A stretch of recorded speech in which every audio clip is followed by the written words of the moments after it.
Hello friends, welcome back to my channel life and living with Priyanka. उम्मीद करती हूँ आप सब बहुत अच्छे होंगे। तो यहाँ आप देख रहे होगे मेरे किचन के पैंट्री का पार्ट है। इसमें एक ही सेल्फ लगी हुई है जो कि मतलब डिवाइडर टू ही पार्ट्स है, जिसमें मेरा पेंट्री का सामान बहुत छोटा पड़ता है। तो मैंने डिसाइड करा कि मैं इस टू डिवाइडर थ्री पार्ट्स करवाई। तो इस मैंने कारपेंटर भैया को वो फोन कर रहे हैं। साथ में स्टार्ट हो गया मेरी किचन की cleaning. After all finally kitchen cleaning start हो गई है, जो कि मैंने बोला था आप सबको कि करवा के बाद ही स्टार्ट करूंगी मैं। तो किचन की क्लीनिंग में लिटरली बहुत टाइम लग रहा है और बहुत टाइम टेकिंग होता है, ये तो आप सबको पता ही है। बाकी सब तो थोड़ा थोड़ा हो ही गया है, किचन का भी चल रहा है, मेरा काम स्टार्ट हुआ है। तो सबसे पहले तो मैंने ये पेंट्री का अपना काम ये भी साथ में मैंने लगवा दिया तब कारपेंटर को वो कि मुझे पेंट्री में सेल्फ चाहिए दो और, तो ताकि वो तीन पेंट्री का सामान अच्छे से अरेंज जाए। और साथ में जो मैंने यहाँ पर मसाला वाला सारा सेटअप किया हुआ था। अभी ना मैं सेटअप भी कुछ चेंज कर रही हूँ। वो ऑर्गेनाइज किचन का मेरा अलग व्लॉग आएगा, नेक्स्ट व्लॉग आएगा, आप उस पे इस पे बने रहिएगा, तब उसमें मैं आपको दिखाऊंगी। और अगर आप न्यू है तो सब्सक्राइब कर लीजिएगा, तो आपको नया अगर जो भी इंफॉर्मेशन जो भी मेरा व्लॉग होगा आप तक पहुँच जाएगा। और यहाँ पर मैं होम सेंटर से जो मैंने अपने ब्लॉग में आपको दिखाया भी था, लास्ट शॉपिंग करी थी, मैं ये कंटेनर लेकर आई थी और वो भी अब यूज़ करने का टाइम आ गया है। इसको भी मैं सब पहले निकाल के वॉश करके ड्राई करके रख दूँगी। और जो मसाला जार्स थे उनको भी मैंने सब एम्प्टी कर दिया है, क्योंकि दिवाली पे ना डीप क्लीनिंग बनती है। हम में से हर चीज़ को एम्प्टी करके वॉश करके क्लीन करके फिर ड्राई करते हैं, फिर उसके बाद में उसको दोबारा से उसमें पॉर करते हैं। और क्योंकि आगे पीछे तो यूँ चल जाता है हमारा काम, लेकिन दिवाली पे तो डीप क्लीनिंग बनती ही है। और वैसे ईयर में 1-2 टाइम्स ऐसे कर लिया जाए ना तो पॉजिटिविटी भी बहुत आती है और आपके लिए हाइजीनिक भी रहता है। वो आप लोगों को सबको पता ही है। तो बस यहाँ पर ये देखो मैंने सब सारे जार्स बिल्कुल क्लीन कर दिया है और ये ड्राई होने के लिए रख दिया है। और जो बड़े वाले जार्स थे वो भी मैंने ड्राई होने के लिए रख दिया है। और जैसे बड़े बड़ों में जिनमें मसाले थे वो भी मैंने ये जो ज़्यादा कुछ एक कंटेनर मेरे ऐसे ही थे, 1 मंथ पहले ही मैंने साथ साथ जैसे खाले हुए थे ना, मैंने वॉश कर लिए थे, तो उसको मैंने दोबारा से वॉश नहीं किया है। और उनको मैं ऊपर से ही अच्छे से कपड़ा लगा दूंगी। मैं आपको किचन दिखा रही हूँ, इतनी फैली पड़ी है, ये समझ में नहीं आता कि कहाँ से शुरू करो कहाँ से ख़त्म करो, लेकिन करना तो है ही। बस थोड़ी बहुत बीच में से ब्रेक ले लेके चाय पी पी के और अपना काम चला रहे हैं और कर रहे हैं। और मुझे लगता है आप सबकी भी क्लीनिंग का काम हो ही गया हो, स्टार्ट हो ही क्या स्टार्ट किया, अब ख़त्म होने तक की होगा। और कमेंट करके बताइएगा आपकी क्लीनिंग कहाँ तक पहुँच गई है।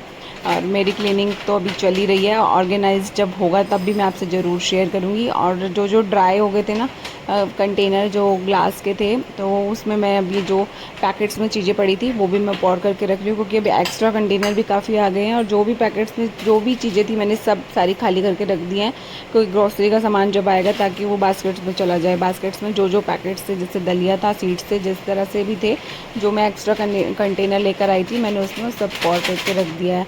और एक बात और फ्रेंड्स, मैं ना पैंट्री को ना थोड़ा सा मतलब पूरा ही ग्लास में ही चेंज कर रही हूँ। जो मेरे पास प्लास्टिक और प्लास्टिक के डब्बे, स्टील के डब्बे तो मेरे पास है नहीं, बहुत रेयर हैं जिसमें घी वगैरह ऑयल वगैरह होगा।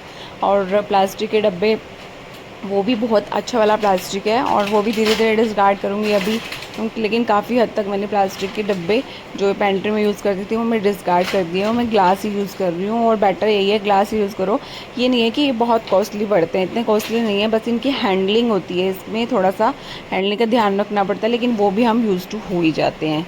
बस ऊपर के वो 3-4 डब्बे हैं प्लास्टिक के, वो भी अच्छे वाले हैं, वो मैंने रखे हुए हैं साइड में, उसके साइड में फिर भी वो ग्लास के रखे हुए हैं। इस तरह से देखो मेरी पैंट्री की 3 लेयर्स बन गई हैं, 3 सेल्फ्स बन गई हैं, जो मेरे लिए बहुत ईजी हो गया है सामान रखना। इसको भी मैंने अंदर से ना जो होममेड स्प्रे है बहुत बार आपसे मैं शेयर कर चुकी हूँ, उससे मैंने अपनी ये पैंट्री सारी क्लीन कर ली थी।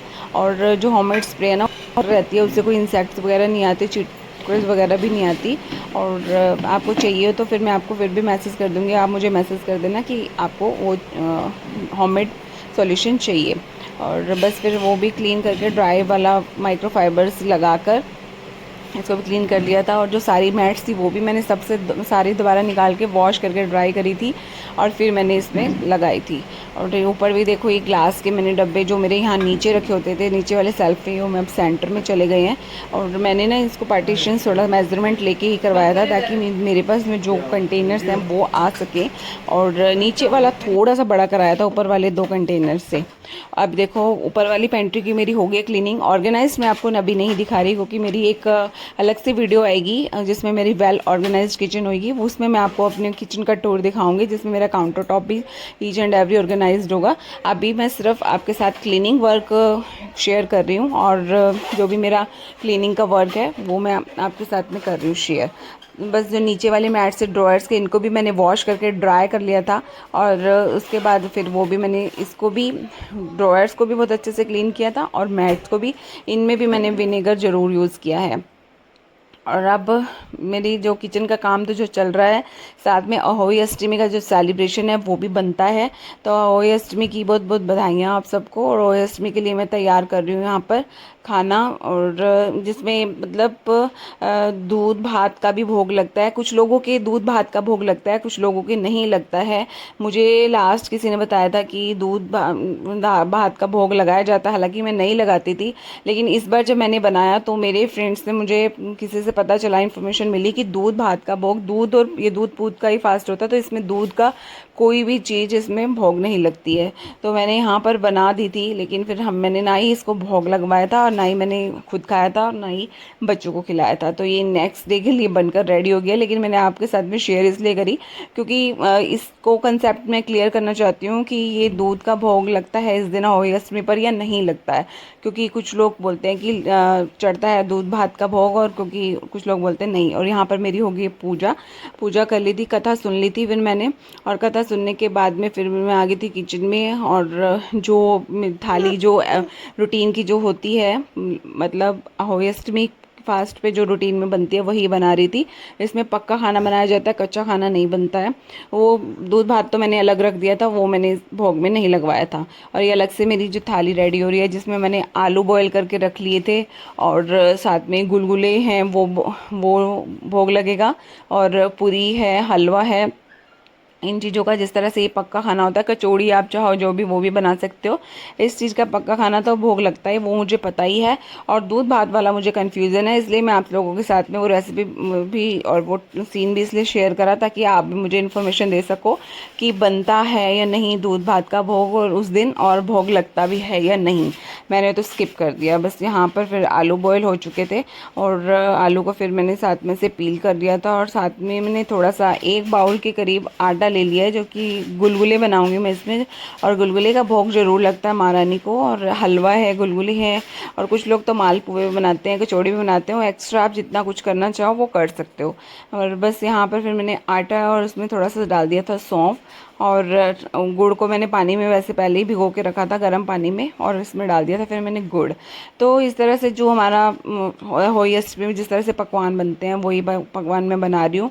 इसके बाद फिर तारों की पूजा होगी, अर्घ देंगे, और फिर वो थाली जाएगी एक ब्राह्मण को, और गौ माता को थोड़ा भोग लगेगा, उसके बाद में खाऊंगी।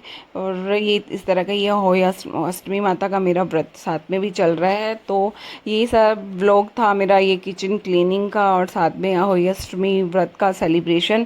तो आप बताइए, आपका होली अष्टमी व्रत कैसे वहाँ पर सेलिब्रेट करा जाता है, और साथ में किचन की क्लीनिंग या घर की क्लीनिंग कहाँ तक पहुँच गई है, फ्रेंड्स ज़रूर शेयर करना। तो यहाँ पर गुलगुले हो गए हैं, गुलगुलों के लिए बैटर हो गया रेडी। और कुछ लोग तो इसमें ना मीठा सोडा भी डाल देते हैं, मैं बेकिंग पाउडर नहीं डालती हूँ, मैं सिर्फ ऐसे ही बना के थोड़ा छोड़ देती हूँ, फिर भी अच्छे बन जाते हैं। और पक्का खाना बनता है। इस दिन चाकू भी नहीं चलाते हैं, तो मैं टमाटर वगैरह भी नहीं काटती हूँ, तो मैं इसको आलू वगैरह को ऐसे ही हाथ से ही मैश कर लेती हूँ। और इसमें मैं आमचूर वगैरह डाल देती हूँ, और 1 चम्मच बेसन डाल के थोड़ा सा थिकनेस के लिए वो मैं बैटर बना लेती हूँ। तो बहुत अच्छा सब्जी बन जाती है, जो हमारा भंडारा में खाया जाता है ना, उस तरह की। और देसी घी में ही पकता है खाना इस दिन, तो देसी घी में ही बनाती हूँ। हलवा भी देसी घी में, गुलगुले भी देसी घी में, और आलू की सब्ज़ी भी देसी घी में। लेकिन पूरी है जो, वो देसी घी में नहीं बनाती हूँ, वो मैं तेल में करती हूँ। तो बस यहाँ पर अभी चल रहा है मेरा कुकिंग का काम, जो बस आलू की सब्ज़ी बनेगी अभी, साथ साथ में गुलगुले भी रेडी हो जाएंगे। तो फ्रेंड्स बस दिवाली बहुत ही नियर है और बस आप भी तैयार हो। मुझे तो ये फेस्टिवल्स फ्रेंड्स बहुत ज़्यादा अच्छे लगते हैं और इन फेस्टिवल्स पे ये सब काम करना ये भी मुझे बहुत अच्छा लगता है। और सारा घर जो कितना क्लीनिंग ऑर्गेनाइजेशन पॉजिटिव वाइब आती है ना, वो भी बहुत अच्छी लगती है। बस चल रही है हमारी यहाँ पर जोरों शोरों से तैयारियाँ। और फिर यहाँ पे सेक ली थी मैंने पूरियाँ, आलू की सब्जी भी रेडी हो गई थी और पूरी भी सेक ली थी। गुलगुले भी इससे पहले मैंने गुलगुले और हलवा मैंने सब रेडी कर लिया था। ये सब चीज़ें मैंने आपको बनाते हुए शूट करके आपको नहीं दिखाया है क्योंकि ये बहुत नॉर्मल सी रेसिपी है, सबके घर बनती है, तो इसलिए मैंने ये रेसिपी शेयर नहीं करी है। बस यहाँ पर लास्ट में आपके सामने थाली शेयर करूँगी, जो उस थाली में मैं क्या क्या बनाया था वो शेयर करूँगी।